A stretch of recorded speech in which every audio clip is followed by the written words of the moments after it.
everyone, this is Trisha and welcome to my channel. Today I have cooked this cheesy, creamy chicken and poblano pepper casserole. It took a few steps to create it, but it's super easy, so let's get to cooking. All right, so I've already gotten started with some shredded chicken. Of course, you can cook it yourself and shred it up, or buy a rotisserie chicken and just shred up as much as you need. I'm gonna use about half of this. I've got about 4 cups in there. And I have 4 of these poblano peppers, and I've put them in a hot pan, and then I'm just turning them around, and I want this skin to burn and blister. So I'm just turning them on each of the sides so that it will do that. All right, so they're done and they're pretty charred on every side. The skin is blistered. So now I'm gonna take these and put them in a plastic bag. And we're gonna wrap this up nice and tight. You can put it in a Ziploc bag if you prefer. Just wrap them up, put them to the side and let them sweat for about 15 minutes. Okay, so here I have some tomatillos, which are some little green tomatoes. You can use Roma red tomatoes if you prefer to use that, but I'm gonna make a green salsa. So with these tomatillos, you have to peel off this husk, and then we have to wash them really well because they're kind of sticky. So we want to rinse them off really well and get that stickiness off.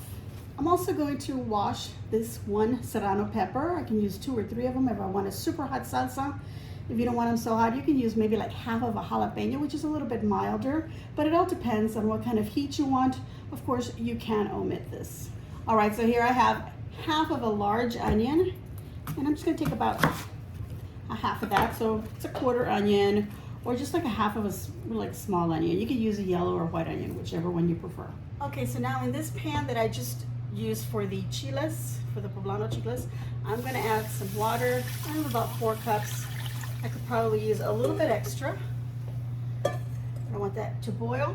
And now I'm gonna add these tomatillos inside of the water, and we're gonna let them boil and cook in there, and they will turn a dark green. That's when we know they are ready. Now, if I had some fresh garlic, I'd throw a couple of garlic cloves in there, but I already have minced garlic, so I'm gonna go ahead and use that, but you could throw it in there. So we're gonna put the onion in there as well. Let this boil up, wait till these get a little darker. I'm gonna add just a little bit more water just to kind of cover the tomatoes a little bit. All right, so while the tomatoes and the onions are cooking in the water, we're gonna take the other 1/4 piece of this onion, and I'm just gonna chop it up. Okay, so I've chopped them up just a little bit. They're not too fine, but you can chop them up nice and fine if that's what you prefer. And I'm just gonna give them a little bit more of a chop. So next I wanna chop up this red bell pepper. You can use yellow, orange, or green bell pepper. If you don't like it, you can leave it out. I think it adds so much flavor. So, and I want the color. There we go. We're gonna chop this one up. So first, some little strips. I also want small bits of the bell pepper, but how fine or chunky you want is up to you.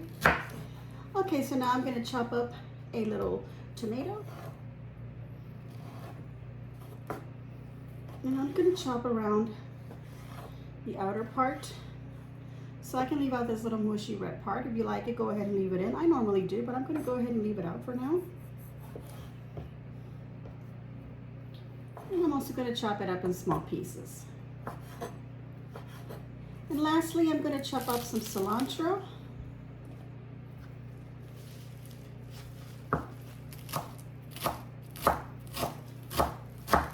And just chop it up as finely as you wish. I'm also going to need about 2 cups, maybe even 3, of some shredded cheese. Now, I already bought it already shredded. Of course, you can shred your own. And I'm just using a Mexican blend of melting cheese. Okay, so here are the chiles that were sweating inside of the plastic bag. I've gone ahead and opened it to check on them. It's been 15 minutes, a little bit more. But anyway, the skin comes off easily, and that's what we want. So I'm just gonna pull them out. You don't wanna let them cool off though, because they're really hot, still steaming. I don't know if you can see the steam on here, but we're gonna move them out of the bag so then I can use the bag. Now, if you want to make them chiles rellenos, be very careful about peeling them. But because I'm going to slice them, I don't really, I won't mind if they get a little torn. The actual chile tears up a little bit. Okay, so it's super easy to remove it. Just gotta use a little patience because it's hot.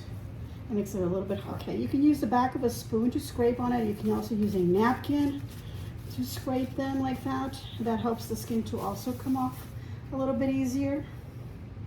Okay, so I'm gonna be popping these open because I also wanna pull off this part with a stem on it. And I wanna get all those seeds off. I'm gonna set that one aside. Set this little piece aside, and I'll just do the rest, and then we're gonna slice them up. Okay, so I'm gonna get my bell peppers back on my little board here, and now I'm just going to slice them up.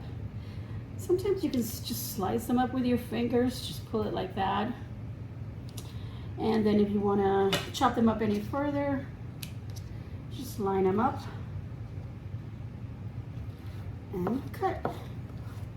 Of course, you can use your knife to slice them as well. You can do big pieces, little pieces, or you can do big chunks, however you want to do this. You can even use them as whole pieces like that. I'm going to go ahead and give them a little bit of a chop. Now these poblano peppers, once you've sliced them or chopped them however you want, or even whole, once you've removed the skin and the seed off of them, you can put them in a little freezer bag and freeze them up to a month, and then you can use them anytime you want, again, in case you want to make extras and save yourself some work the next time you want to use them. Take a little time, do quite a few of them, and have them ready for any recipe that you might want to use. So if you don't want to chop them up, you can freeze them whole. All right, now I've got my tomatillos. I've gone ahead and I've already turned off the heat, and I want you to see the color. They were beautiful bright green, and now they're more of an olive green, and these are ready. It took about 10 minutes. That's all I needed for the onion and the serrano pepper as well, and if we had some garlic, that would have been perfect. All right, so now we're going to transfer these to a blender. Okay, got a nice big blender. I'm going to put everything inside there. All right, so now I'm going to take about 1/4 cup of the water from the pan, just a little bit. I'm not going to dump this water out yet because I might need a little bit extra, but I'm going to add that into our blender. I'm also going to add some salt in there. If you want to add pepper, you can, cumin, whatever you want. We can add them in a little bit. We're going to do this for now. Make sure this is on. Okay, that's good enough. So now I'm going to go ahead and get rid of the rest of the water that's in here. I don't need it now. Okay, I'm going to season it with some pepper, some cumin, and just season to taste. I'm going to add about the equivalent of 2 cloves of garlic. All right, so now we want to stir this around. By the way, I don't think I was recording this part, but I did clean my pan, wipe it dry, heated it up again, and added about 1 tablespoon of cooking oil, and I used avocado oil. You could use olive oil, vegetable oil, whatever oil you want. And now we're going to cook this for about 3 or 4 minutes so it thickens up. Now to this, you could add sour cream, cream cheese, crema fresca, heavy cream, whatever you want to thicken this up if you prefer. Or you could just leave it plain like that and store it away like that if you don't use it all. I'm going to add about maybe 1/4 cup of heavy creamer.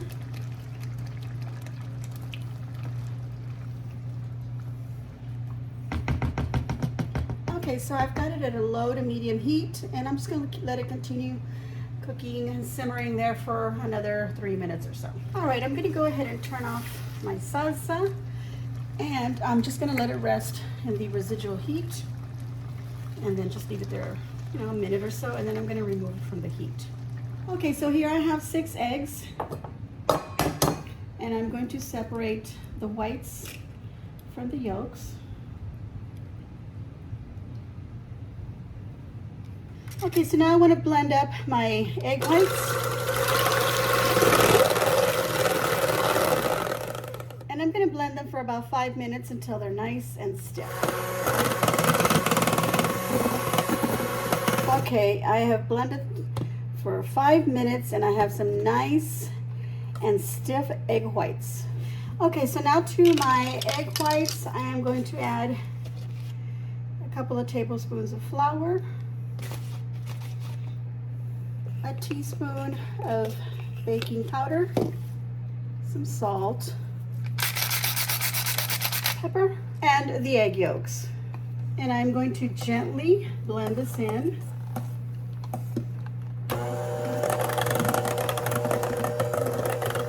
Just under a minute. We don't want to overbeat this because we don't want to, deflate our egg whites. All right, so I have a nice little dish here. You can use a little bit bigger size, just add in more ingredients. And I'm going to spray this with a oil spray. I happen to be using an olive oil spray. Use whatever you have. Okay, so I'm going to take about half of this batter and pour it into my pan. A little bit there that didn't get mixed. Just mix it in. I'm going to smooth it out like so. All right, so now I can add my ingredients. So I'm going to add the poblano peppers, and I'm just going to add everything in here. I want lots of flavor with these poblano peppers. If you feel like, oh, it's a little too much, you don't have to use them all. Like I said, you could put them in a little freezer bag, freeze them up for another recipe, maybe even for your breakfast. By the way, this casserole would make a great breakfast. Okay, I'm gonna take some of the shredded chicken. And I said I would use about 2 cups, but I don't know. Let's see. Let's see what I'll use. The rest of my shredded chicken, I'm gonna do the same thing. Put it in little freezer bags. Freeze them up. You don't have to add any meat to this, by the way. You could do it meatless. Or if you wanted to try with some ground beef or some ground turkey or even ground chicken. Heck, try it with some pork. All right, so now I'm going to take the other ingredients that I also chopped up and add that in there. Anything that I feel like maybe I cut up a little too much, you can save it for another recipe. I was going to have 4 people for dinner, but it turns out my son had to leave. He had to study, so I'm doing a little bit less than I thought I was going to make. So I'm just going to save the extra bits here because these will be great, the onions and the red bell pepper for breakfast. I'm going to wait on the cilantro. Okay. Like I said, use a bigger dish, a 9 by 13. I'm not sure the standard size. Use a bigger dish and use all the ingredients that I just told you. And now I'm going to add a nice amount of cheese. And by the way, if I was using all the ingredients, I would set aside a little bit of the poblano and maybe the bell peppers or the tomatoes to top it off at the very end along with the cilantro. But because I had so much left over, not only will I have some for the top, just so that it looks pretty, but I'll have some left over to use for some breakfast. This is going to be our dinner. Okay, now that I put a good amount of cheese in there, you're going to put the rest of your batter on top. There we go. Okay, so on the top, just so that it looks really pretty, we're going to put some more cheese. And by the way, I have preheated my oven to 350 degrees Fahrenheit, and I just realized I didn't preheat my oven. So I just turned it on, but it'll be preheating. It'll be ready for this in just a moment. Put some more of that cheese. I'm going to sprinkle some of the bell pepper because I did use all the tomato. Look how pretty that looks. And then maybe some bits of the, this is the poblano pepper. Little bits on top, just so it looks really pretty. Okay, so the cilantro will be for the very end. But for now, this will go into the oven. And it's probably going to take about 30 minutes. 25 to 30 minutes. You want to keep an eye on it. You'll know it'll be poofed, and of course your egg will be cooked. So you just want to make sure that it's all nice and cooked.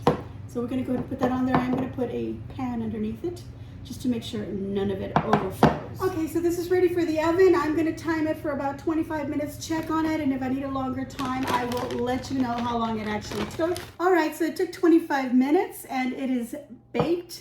So now we wanna go ahead and cut into it, but I'm gonna let it rest for a little bit first before I do that. All right, so before serving it, if you want to place it on the table, you can sprinkle some of the cilantro just to make it look really pretty, or wait until after you've individually served it. Okay, I'm going to get a little corner here and just cut a little square out of it.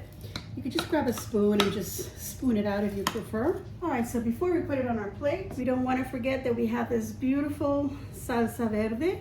So I'm going to put some on the plate first.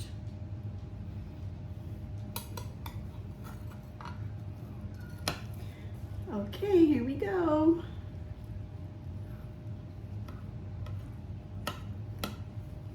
It's so cheesy, it's sticking together. Look at that. Oh my gosh. Just put it right on top. There we go. And we can also top it with some more of the salsa. Now, you could also plate it without the salsa on the bottom. I'm also gonna put some crema fresca, or you could use sour cream or some avocados on there, and some extra cilantro. Look at that. Cheesy, creamy goodness. Delicious. So there we go, everyone.